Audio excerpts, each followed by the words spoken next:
Assalamualaikum warahmatullahi wabarakatuh. Selamat sore sahabat BKM FM dimanapun Anda berada. Senang sekali bisa kembali menemani Anda lewat Syari Senandung Nasyid dan Media Islami edisi siar hari Sabtu akhir pekan gelaran ke-27 Agustus 2022 bersama Ustadz Susilo Utomo sahabat BKM FM untuk sore hari ini membahas kitab Nasha'il Ibad karangan dari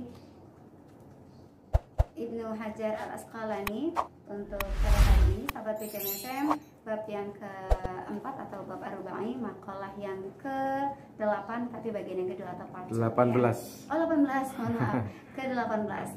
Nah untuk yang kemarin mohon maaf kita tidak menghadirkan beliau secara langsung ya, tapi kita hadirkan siaran ulangnya dan mudah-mudahan gak kecewa ya. Baik sahabat BKM FM dimanapun Anda berada, kami juga mengundang partisipasi Anda seperti biasa di 0735 pada 81800 atau SMS dan WA di 081172418800. Assalamualaikum Ustaz. Waalaikumsalam warahmatullahi wabarakatuh. Alhamdulillah. Oke, Ibu juga sehat? Sehat semua.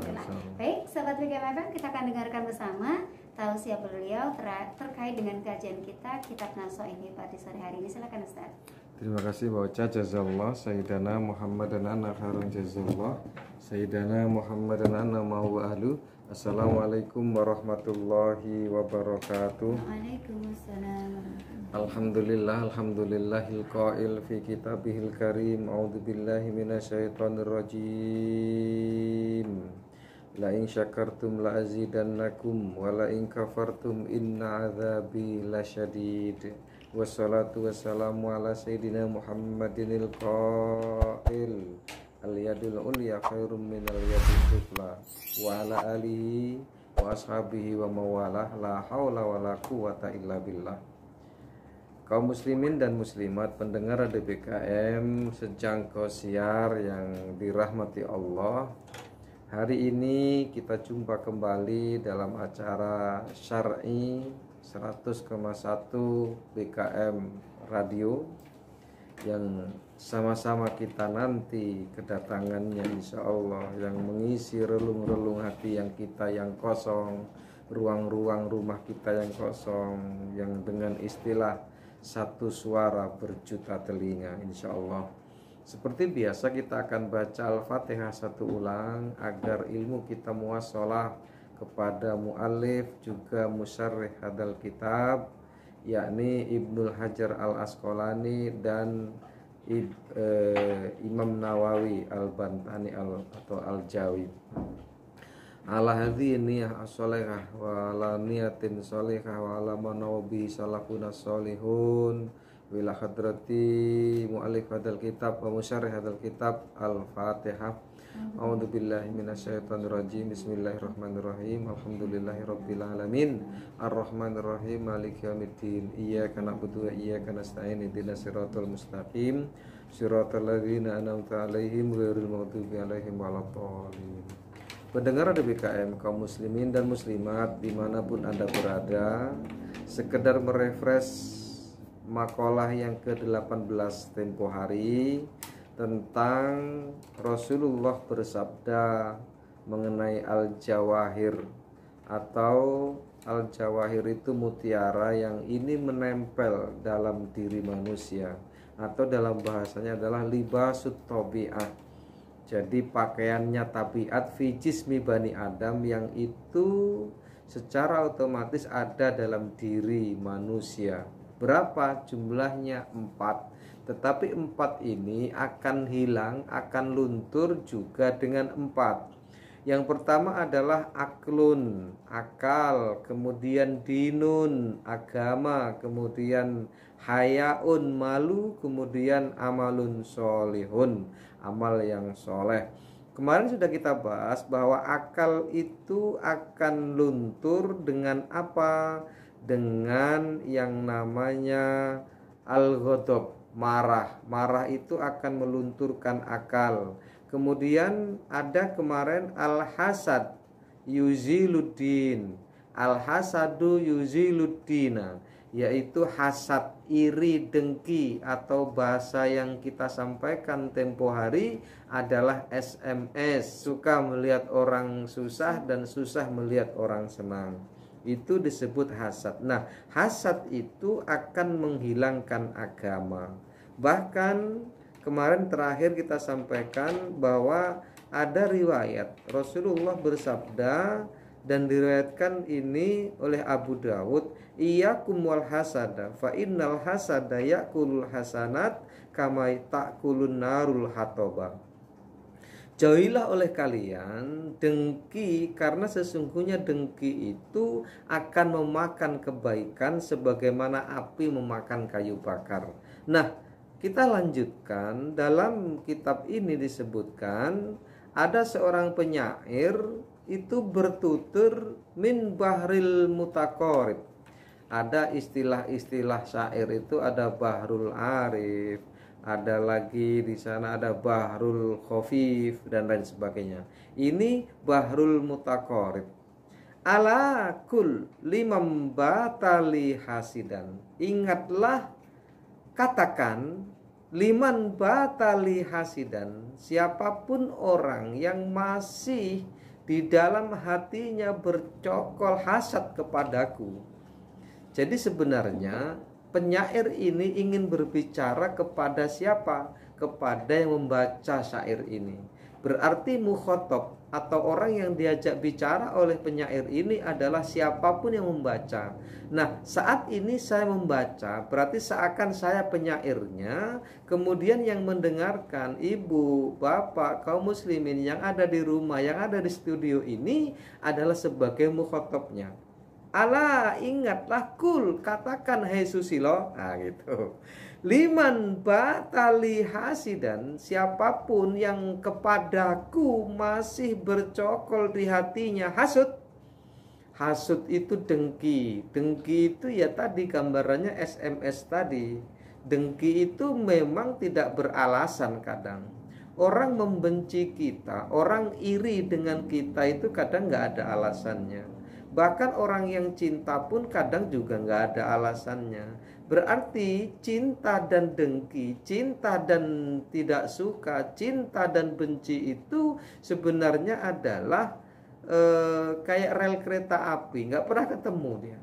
Terus salah satunya di kiri, salah satunya di kanan. Selalu beriringan yang namanya cinta dan benci. Ada orang yang cinta, seneng sama kita, itu kalau ditanya kenapa engkau seneng sama saya, dia akan mengatakan kepada kita, saya nggak ada alasan kenapa seneng dengan jenengan. Ada orang benci dengan kita, walaupun kita sudah berusaha untuk baik pun, begitu dikasih atau diminta alasan kenapa engkau tidak suka, dia pun akan mengatakan, saya tidak suka pun tidak punya alasan.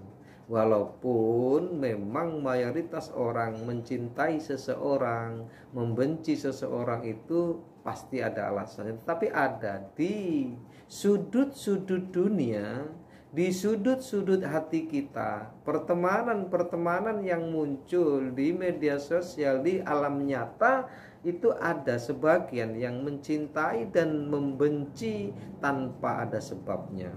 Nah, kul liman batali hasidan, katakan kepadamu, kepada siapapun, liman batali hasidan, yang dia masih terus hasad kepadaku, atadri alaman asatal adab, tahukah kamu sebenarnya kepada siapa engkau berbuat buruk? Jadi katakan bahwa siapapun yang masih membencimu, katakan kepada mereka, tahukah kamu sebenarnya engkau sedang berbuat buruk kepada siapa? Ini pertanyaan yang dahsyat, pertanyaan yang menohok kita, bahwa tidak ada alasan sebenarnya kita untuk hasad kepada orang lain.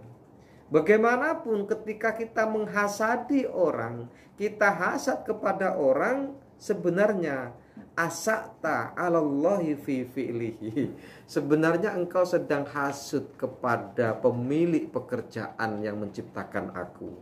Engkau sebenarnya sedang hasad kepada Allah. Karena orang yang hasad itu berarti orang sedang berbuat jelek. Dan orang yang hasad itu berarti sedang berbuat jelek kepada siapa? Kepada Allah. Fi fi'lihi, dalam perlakuannya. Kembali kepada Allah. Jadi sebenarnya kalimat syair ini mengajari kita nggak ada laisal mafar fil hasad, tidak ada jalan sebenarnya untuk kenapa harus hasad. Kenapa harus hasad, itu nggak ada jalannya sebenarnya, nggak ada pembenaran di sana. Kenapa? Sedang hasad itu berarti sedang berbuat buruk kepada siapa? Kepada Allah Subhanahu wa ta'ala. Idza anta lam tardo lima wahab, jika kamu hai orang-orang yang masih berhasad kepadaku, masih dengki kepadaku, apakah kamu, dan berarti kamu belum ridho kepadaku terhadap apa yang dikaruniakan Allah kepadaku. Nah, kan hasad ini kan dengki ya, pendengar ada PKM dimanapun Anda berada. Kedengkian itu timbul karena iri sebenarnya. Kok si fulan itu diberikan lebih dari aku? Harusnya yang jadi kepala desa itu aku loh. Bukan dia, saya lebih layak. Sekarang ini padahal tahun 2024 kan masih jauh ya Mbak ya. Udah mulai banyak yang ancang-ancang, aku lebih layak jadi presiden daripada yang lain. Sudah ada yang deklarasi Mbak, bahkan dengan mencaci maki yang ada, dengan mencaci maki yang akan tampil, yang kira-kira akan tampil, dia perbaiki namanya, dia buat semacam pencitraan, padahal kan masih jauh. Ini kalau pemimpin lahir dari hasad, naudzubillah tsumma naudzubillah. Kalau pemimpin begitu muncul saja sudah punya hasad, bagaimana beragamanya? Nggak mungkin bisa beragama dengan tegak. Kenapa? Karena hasad akan melunturkan agamanya. Melunturkan agama itu bukan hanya sekedar agama yang ada di dalam secara umum, tapi secara individu dia nggak bisa beragama secara lengkap. Berbicara beragama itu bukan hanya sholat. Berbicara beragama itu bukan hanya berpakaian. Berbicara beragama itu bukan hanya bagaimana cara makan, bagaimana cara tidur, bagaimana cara berjalan, bagaimana cara berdagang. Berbicara agama itu juga berbicara tentang politik, berbicara tentang bertetangga dan lain sebagainya. Nah, pendengar DBKM dimanapun Anda berada, jadi sebenarnya ketika orang tidak meridhoi, tidak rela, tidak senang dengan apa yang diberikan Allah kepadaku, fajazaka rabbi bi anzadani. Ini yang lebih dasar nih. Maka sebenarnya Allah sedang akan memberikan beban kepadamu. Tuhanku akan memberikan beban kepadamu, Tuhanku akan menghukum kepadamu, dan hukumannya itu apa? Hukumannya itu akan terus menambah kemuliaanku. Jadi kalau kita hasad kepada tetangga karena rezeki, sebenarnya Allah itu sedang akan mengangkat derajat yang kita hasadi itu. Yang kita hasad dengannya itu, yang kita hasad padanya itu, penambahan yang kita hasadi. Kok kita iri nih, kok karetnya kok setiap nimbang nambah terus. Kemarin dengar tetangga itu nimbang karet sekian. Kemarin dengar tetangga itu panen jagungnya kok 5 ton.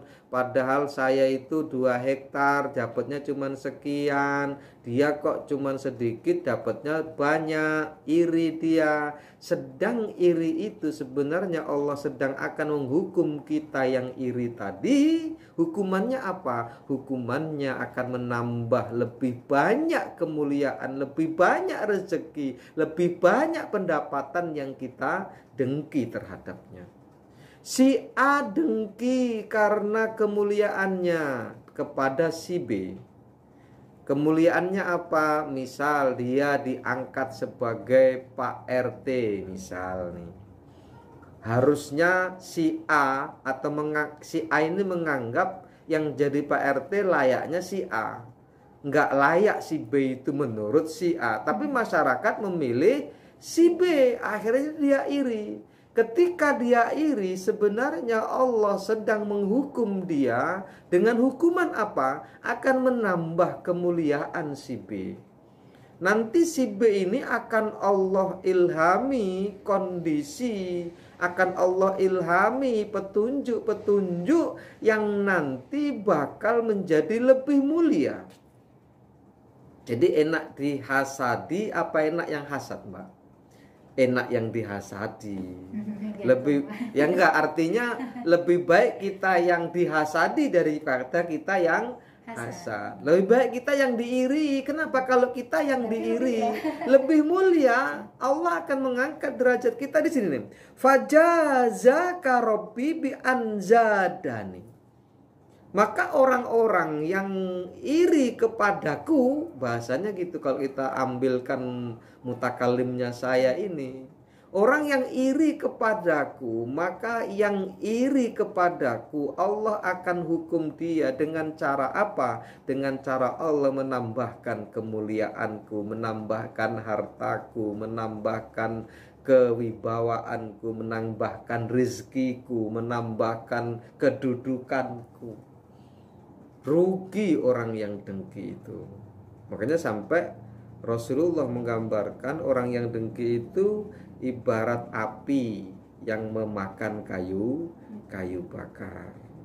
Kemudian wasadda alaika wujuhat tolab.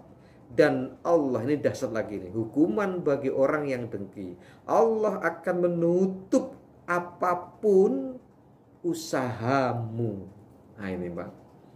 Jadi orang yang hasad kepada seseorang, Allah sedang marah dengan dia. Dan kemarahan Allah justru akan menjadikan dia jauh dari kemuliaan. Karena justru Allah akan menambah kemuliaan kepada orang yang dihasadi tadi. Dan juga akan menutup usaha apapun yang dilakukan oleh orang tersebut. Jadi nggak ada jalan sebenarnya bagi orang yang hasad. Nggak ada tempat sebenarnya bagi orang yang hasad. Justru hidupnya selalu melangsat malahan. Selalu MJ, mak jelas hidupnya. Allah menutup seluruh usahanya. Apalagi kalau usahanya itu dalam rangka menjadikan orang yang dihasati. Yang dihasati tadi menjadi penghinaan dia, justru akan mengangkat derajatnya dia. Tuh, penyair sangat luar biasa, pendengar DPKM dimanapun Anda berada. Kemudian yang ketiga, wattama'u yuzilul haya. Dan tamak itu, rakus itu akan menghilangkan rasa malu. Kita lihat bagaimana kehidupan bernegara hari ini.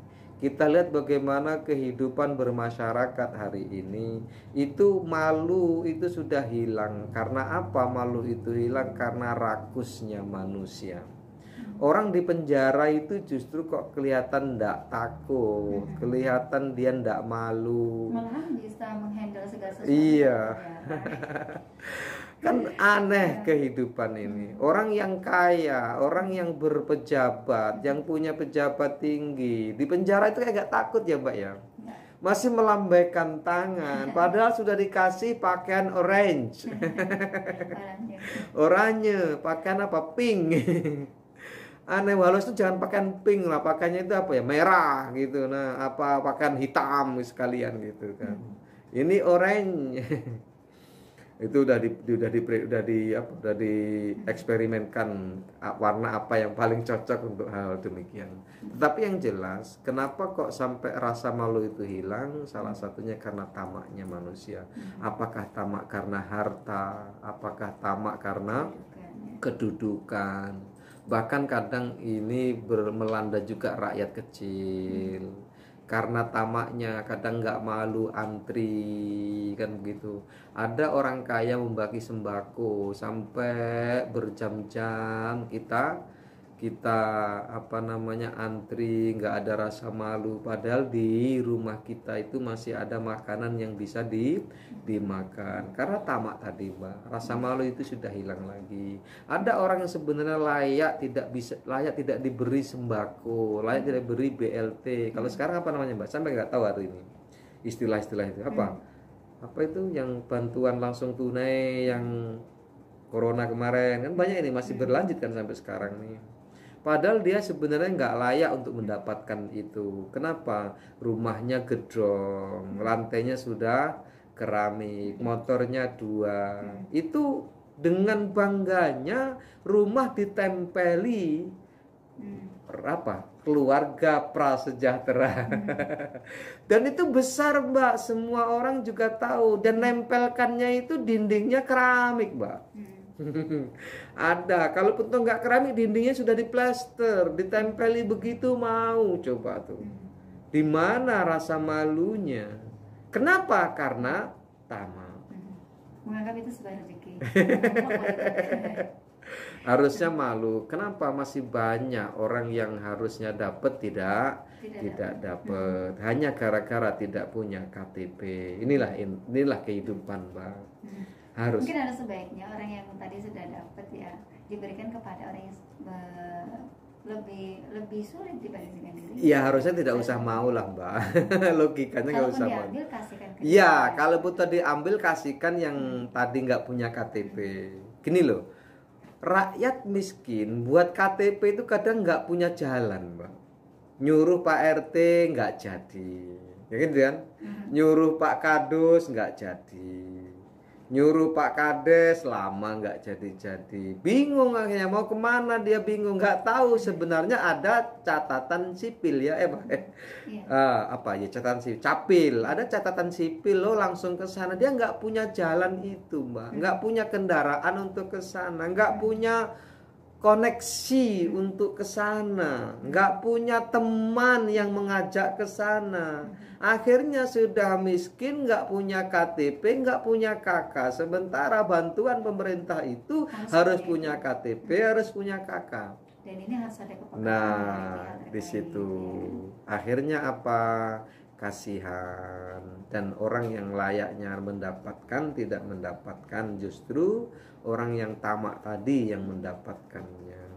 Yang keempat, biar habis makalah yang ke-18 ini, wal ghibatu tuzilul amala sholihah, dan ghibah itu akan melunturkan, akan melenyapkan, akan menghabiskan amal soleh. Bayangkan tuh, ghibah itu menghilangkan amal soleh. Bayangkan, amal soleh sehebat apapun yang kita lakukan, tapi kita masih sering ghibah, itu kadang kan seakan nggak sinkron, Mbak ya. Kan nggak sinkron, tapi ternyata itu ada sinkronnya gitu loh.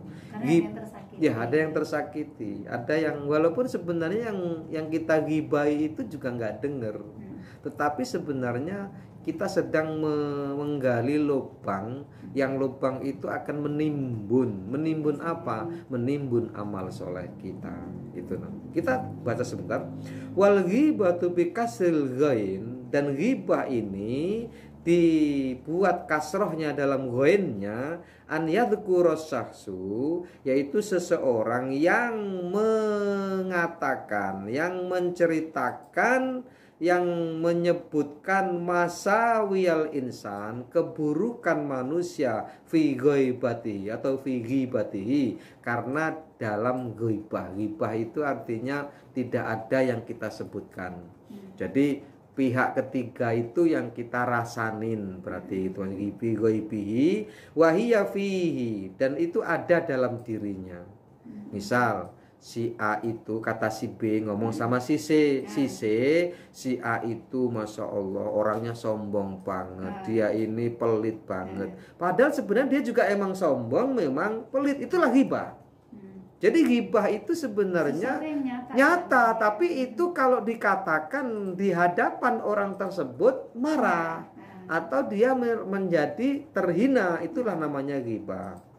Wa in lam takun fi, tetapi kalau dalam ghibah, dalam obrolan, dalam menyebutkan orang tadi itu nggak ada pada dirinya, berarti dia sombong, dia itu angkuh, padahal dia nggak sombong, dia nggak angkuh. Fahiya buhtanun, ini disebut dusta.